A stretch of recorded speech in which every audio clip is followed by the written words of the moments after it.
محترم طلباء، السلام علیکم ورحمۃ اللہ وبرکاتہ۔ بسم اللہ الرحمن الرحیم۔ الحمد للہ رب العالمین، والصلاة والسلام علی محمد سید المرسلین وعلی آلہ واصحابہ اجمعین۔ اللہم افتح علینا حکمتک وانشر علینا رحمتک یا ذا الجلال والاکرام۔ محترم طلباء، ہمارے سامنے یہ کتاب تسہیل المصادر ہے۔ تسہیل المصادر، یہ کتاب اعدادیہ جماعت میں پڑھائی جاتی ہے۔ اعدادیہ جماعت میں یہ اعدادیہ صحیح لفظ کیا ہے، کیا معنی ہے، یہ سماعت فرما لیں۔ تو یہ صحیح لفظ اعدادیہ، اعدادیہ، تو اعدادیہ صحیح لفظ ہے۔ اعدادیہ، اعدادیہ یہ غلط لفظ ہو جاتے ہیں۔ اعدادیہ یہ لفظ تین لفظوں سے مل کر بنا ہے۔ اس میں ایک اعداد اور ایک مشدد یا ہے اور ایک تا ہے۔ اعداد اور مشدد یا اور تا۔ اعداد کا معنی آتا ہے تیار کرنا اور تیاری، تیار کرنا اور تیاری۔ اعداد کا معنی تیار کرنا اور تیاری۔ یا مشدد یا جو ہے یہ نسبت کے لیے ہے، جیسے مراد آبادی، رامپوری یا راجستھانی والا کے معنی میں رامپوری رامپور والا، مراد آبادی مراد آباد والا، راجستھانی راجستھان والا۔ تو یا مشدد نسبت کے لیے ہے، تو اعدادی بغیر تا کے معنی ہوا تیاری والا۔ اعدادی تیاری والا، اس میں تا مؤنث بنانے کے لیے لگ گئی تو ہو گیا تیاری والی۔ اعدادیہ تیاری والی۔ اب تیاری والی کیا چیز؟ تیاری والی کیا چیز؟ تو تیاری والی جماعت، تیاری والی جماعت۔ تو جماعت اعدادیہ یہ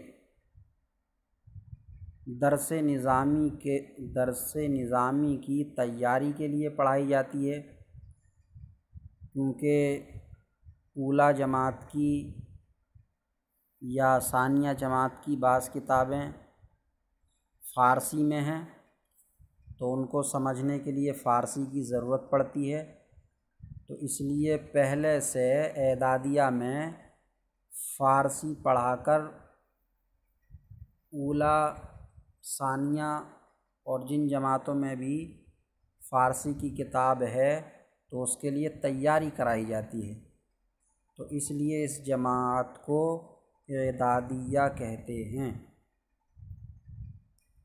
اسی لیے درجہ مولویت کی شروعات اعدادیہ سے نہیں بلکہ اولیٰ سے ہوتی ہے، کیونکہ اولا کا معنی ہے پہلی جماعت۔ تو اگر اعدادیہ سے ہی درجہ مولویت کی شروعات ہو گئی ہوتی تو اعدادیہ کے بعد جو جماعت آ رہی ہے تو اس کو اولا نہیں بلکہ ثانیہ کہا جاتا۔ تو اعدادیہ کا معنی ہے تیاری والی جماعت۔ تو یہ کتاب اعدادیہ جماعت میں پڑھائی جاتی ہے اور اعدادیہ جماعت کی کتابوں میں اہم ترین کتاب ہے۔ فارسی گرامر کی کتاب ہے، فارسی گرامر کی۔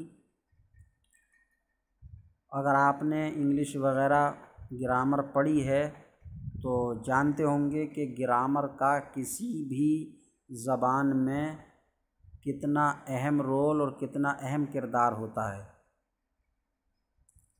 تو یہ کتاب اعدادیہ کی کتابوں میں بہت اہم ترین کتاب ہے، اس لیے طلباء کو اس کتاب پر خاص توجہ رکھنی چاہیے اور اس پر زیادہ سے زیادہ توجہ دینی چاہیے۔ تو ہم اس کتاب کے سب سے پہلے صفحے پر ہیں، تو آئیے اس صفحے کے ایک ایک لفظ کو پڑھ لیتے ہیں۔ سب سے اوپر بسمہ تعالی لکھا ہوا ہے، بسمہ تعالی۔ بی کا معنی سے ہوتا ہے اور اسم کا معنی نام ہوتا ہے، اور ہی کا مطلب اور معنی اس ہوتا ہے، اور تعالی کا مطلب بلند ہوتا ہے۔ سب کا مل کے ترجمہ ہوگا، یہ ایک بار اور سن لیں۔ بی کا معنی سے، اس کے بعد اسم کا معنی نام، پھر اسم کے بعد ہی کا معنی اس، تعالی کا معنی بلند۔ پورے کا مل کے ترجمہ ہوگا اس بلند اور برتر کے نام سے، اس بلند اور برتر کے نام سے۔ اس بلند و برتر، کس بلند و برتر؟ یعنی اللہ بلند و برتر کے نام سے۔ شروع۔ تسہیل المصادر۔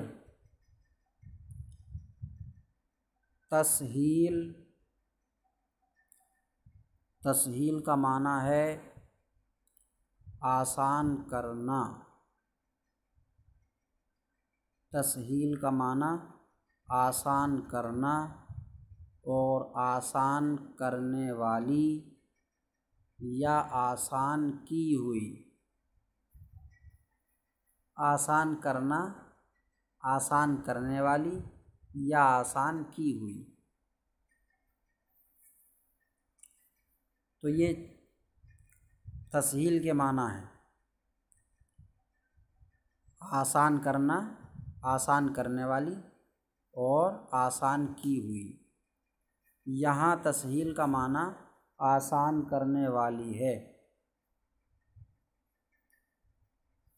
یہاں تسہیل کا معنی آسان کرنے والی لیا جائے گا۔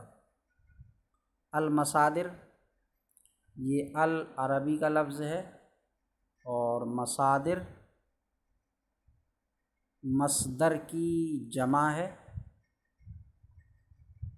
مصادر مصدر کی جمع۔ مصدر کسے کہتے ہیں؟ مصدر کی پہچان کیا ہوتی ہے؟ یہ سب اسی کتاب میں آئے گا۔ سب سے پہلا سبق مصدر کا ہی ہے اس کتاب میں، تو اسی سبق میں ہم انشاءاللہ مصدر کسے کہتے ہیں اور مصدر کی پہچان کیا ہے، یہ ساری باتیں سبق نمبر 1 میں پڑھیں گے انشاءاللہ۔ تو اب ملا کر ترجمہ پورے کا ہوگا، مصدروں کو آسان کرنے والی، مصدروں کو آسان کرنے والی کیا چیز؟ کتاب، مصدروں کو آسان کرنے والی کتاب۔ یہ تسہیل المصادر کا معنی ہوا۔ یہ کتاب کا نام بار بار زبان پر دہرانا ہے، تسہیل المصادر، تاکہ صحیح نام کتاب کا یاد ہو جائے۔ بعض اعدادیہ کے طلباء کو دیکھا گیا ہے کہ انہیں اس کتاب کا نام صحیح طریقے سے یاد نہیں ہوتا، نام تک ڈھنگ سے ان کو اس کتاب کا لینا نہیں آتا، تو کوئی تسہیل المصادر کہہ دیتا ہے، مصادر کہہ دیتا ہے، تو ہا کو ختم کر کے تسہیل بول دیتے ہیں، تسہیل، تو یہ سب نہیں بولنا ہے، بلکہ صحیح لفظ تسہیل المصادر یہ بولنا ہے اور اسی کو زبان پر دہرانا ہے۔ تصنیف، تصنیف کا معنی آتا ہے کتاب تیار کرنا، کتاب لکھنا۔ یہ کس کی لکھی ہوئی کتاب ہے؟ یہ کتاب تسہیل المصادر کس عالم نے لکھی ہے، کس بزرگ نے لکھی ہے، ان کا نام کیا ہے؟ حضرت مولانا مفتی عبدالرشید خاں علیہ الرحمہ، حضرت مولانا مفتی عبدالرشید خاں علیہ الرحمہ۔ ان کا نام بھی زبانی یاد کرنا ہے۔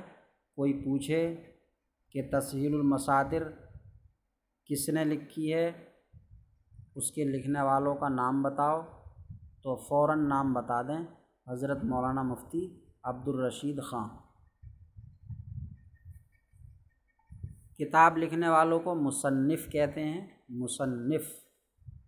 تو کوئی سوال کرنے والا اس طرح بھی سوال کر سکتا ہے کہ تسہیل المصادر کے مصنف کا نام بتاؤ، تو ہمیں حضرت مولانا مفتی عبدالرشید خاں بتانا ہے۔ تو ان کا نام زبانی یاد کرنا ہے، علیہ الرحمہ، ان پر، علیہ ان پر، الرحمت و اللہ کی رحمت ہو، ان پر اللہ کی رحمت ہو۔ کن پر؟ انہی مولانا مفتی عبدالرشید پر۔ اس کے بعد نیچے 1323 ہا کا مطلب ہے ہجری، 1323 ہجری، 1323 ہجری، ہجری کا مطلب ہوتا ہے اسلامی سال۔ تو 1323 ہجری میں حضرت مولانا مفتی عبدالرشید خاں پیدا ہوئے۔ یہ ان کی پیدائش کی تاریخ ہے، 1323 ہجری، پیدائش کی تاریخ ہے ان کی، سن پیدائش۔ پیدا ہوئے 1323 ہجری میں، اور 1395 ہجری میں انتقال فرمایا۔ یہ بعد میں انتقال کی تاریخ ہے، 1395 ہجری میں انتقال فرمایا۔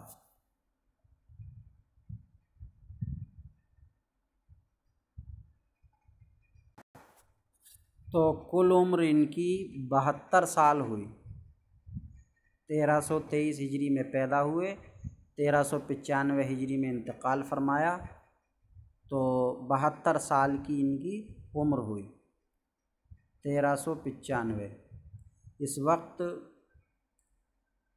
1441 ہجری چل رہی ہے، 1441۔ پھر اس کے نیچے ہے ناشر، اس کتاب کو چھاپنے والے، کہاں سے چھپ کر آئی ہے یہ کتاب؟ ناشر چھاپنے والے، نشر و اشاعت کرنے والے، مجلس برکات، مجلس برکات سے یہ کتاب چھپی ہے۔ مجلس برکات الجامعۃ الاشرفیہ مبارک پور، اعظم گڑھ UP۔ یہ سب سے پہلا صفحہ ہوا ہمارا۔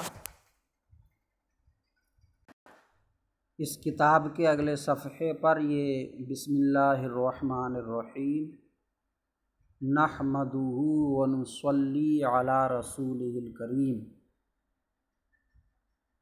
بی کا معنی بھی پیچھے بتایا، سے اسم کا معنی بھی بتایا، نام، اللہ اللہ، اور الرحمن بہت مہربان، اور رحیم رحمت والا۔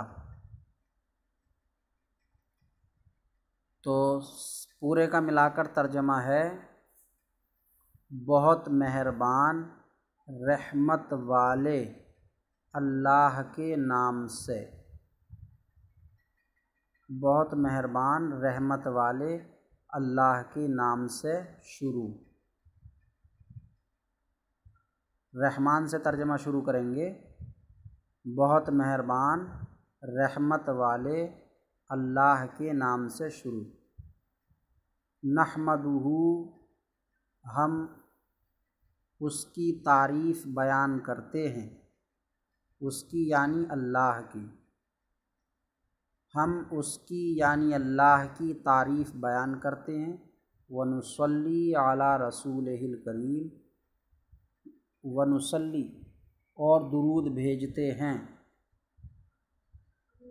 علی معنی پر ہوتا ہے، اور رسول رسول ہی اس کے، کریم کرم والے، اور اس کے کرم والے رسول پر درود بھیجتے ہیں، اور اس کے کرم والے رسول پر درود بھیجتے ہیں۔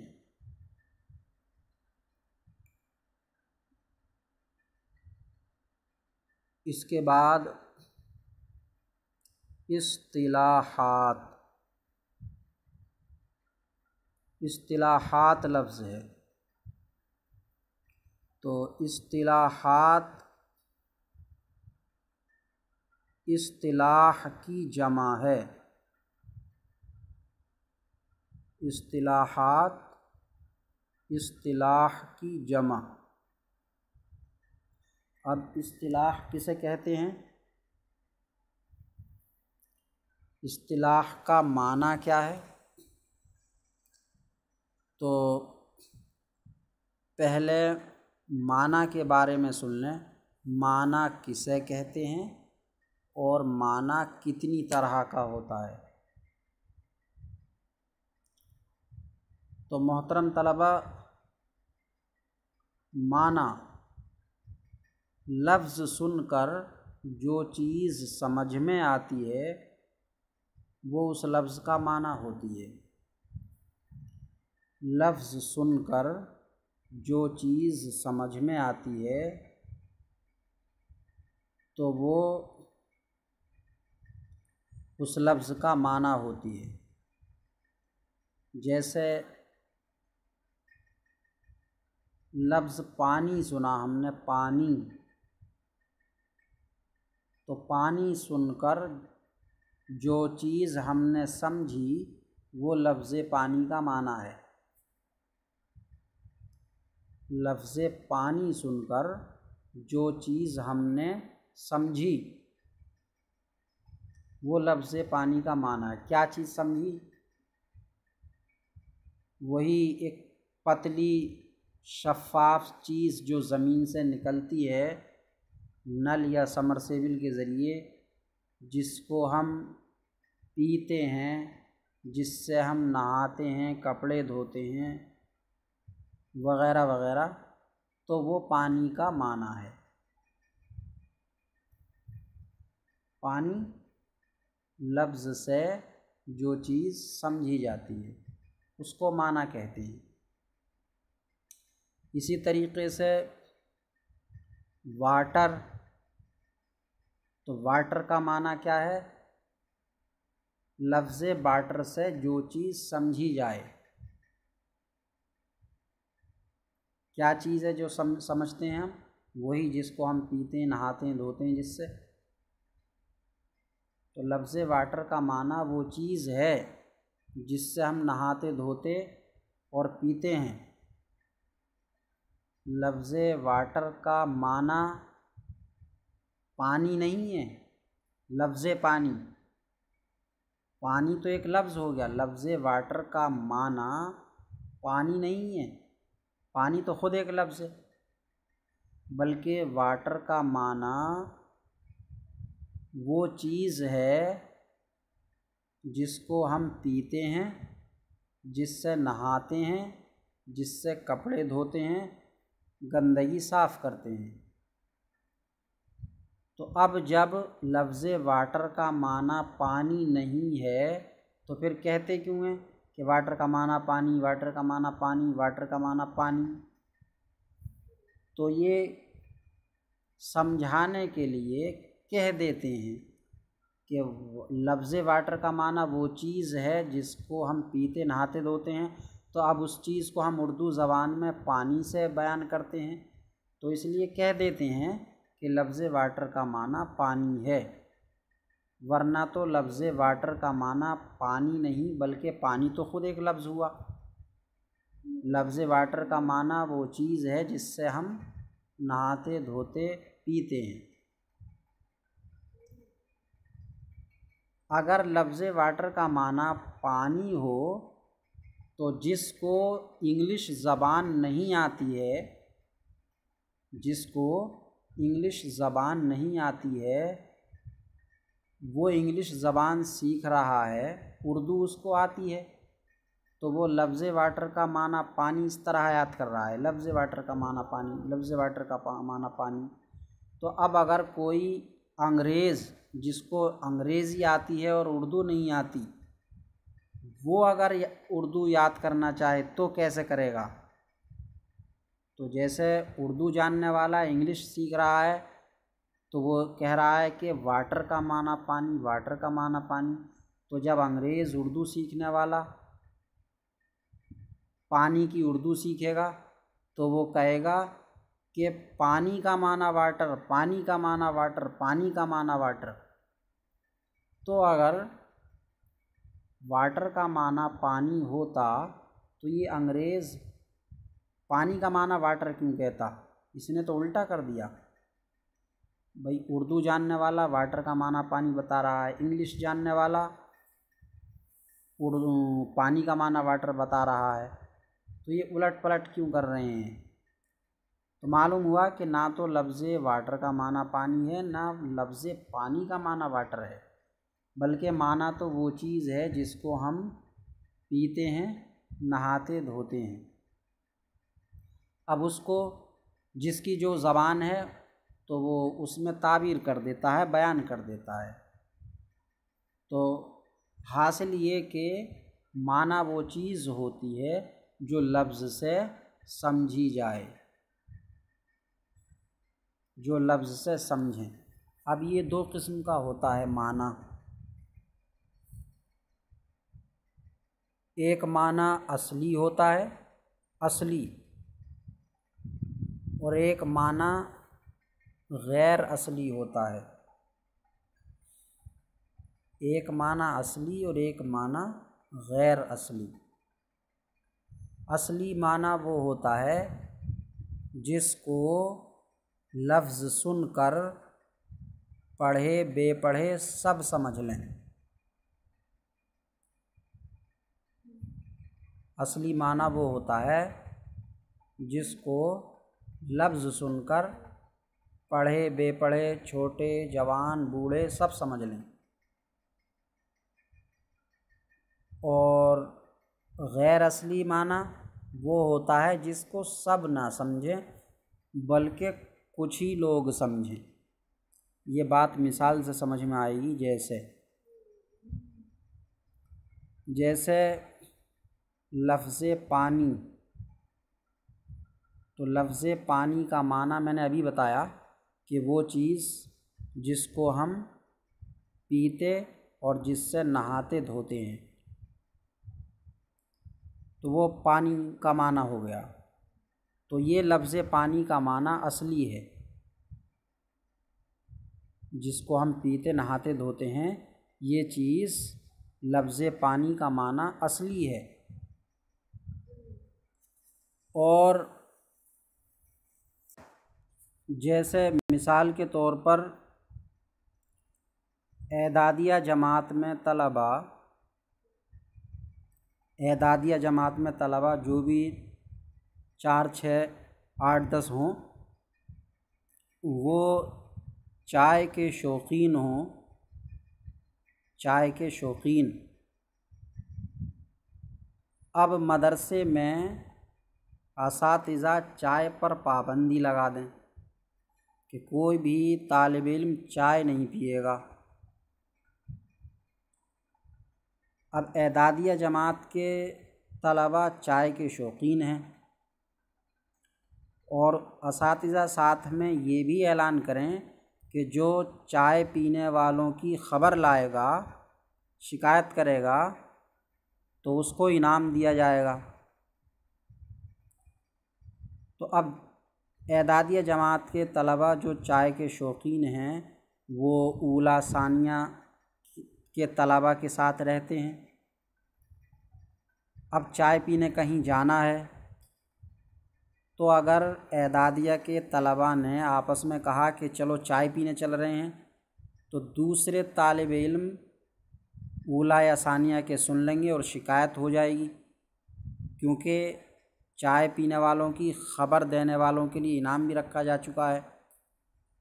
تو اب اعدادیہ کے طلبہ نے بعد عصر جو تنہائی کا ٹائم ہوتا ہے، اکیلے میں میٹنگ رکھی اور یہ طے کیا کہ جب اولیٰ ثانیہ کے لڑکے بھی بیٹھے ہوئے ہوں اور ہم بھی بیٹھے ہوں، تو جب ہم یہ کہیں کہ چلو پانی پینے چل رہے ہیں، چلو پانی پینے چل رہے ہیں، تو ہم سب اعدادیہ کے سمجھ لیں گے کہ چائے کو کہہ رہا ہے، کہ چائے پینے چل رہے ہیں۔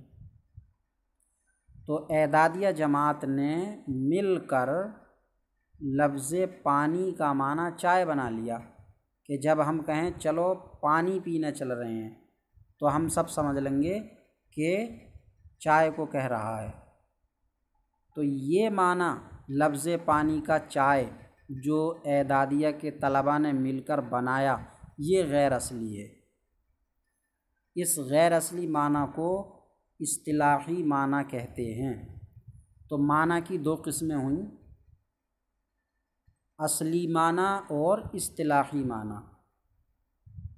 اصلی معنی وہ ہے جس کو سبھی سمجھیں، زبان والے سب سمجھ لیں، پڑھے بے پڑھے چھوٹے بڑے سب سمجھ لیں۔ اور اصطلاحی معنی جس کو سب نہ سمجھیں بلکہ جتنے لوگوں نے مل کر بنایا ہے وہی سمجھیں۔ تو معنی اور معنی کی 2 قسمیں ہوئیں۔ تو اب اصطلاحات، اس کے بھی 2 معنی ہیں، ایک اصلی معنی ہے اور ایک اصطلاحی معنی ہے۔ اس کا اصلی معنی کیا ہے اور اصطلاحی معنی کیا ہے، انشاءاللہ اگلے سبق میں سماعت کریں گے۔ آج کے سبق میں اتنا ہی۔ ہمارے سبق کا خلاصہ تسہیل المصادر کتاب کا جو پہلا صفحہ تھا، اس میں لکھے ہوئے سارے لفظ اور ان کا مطلب۔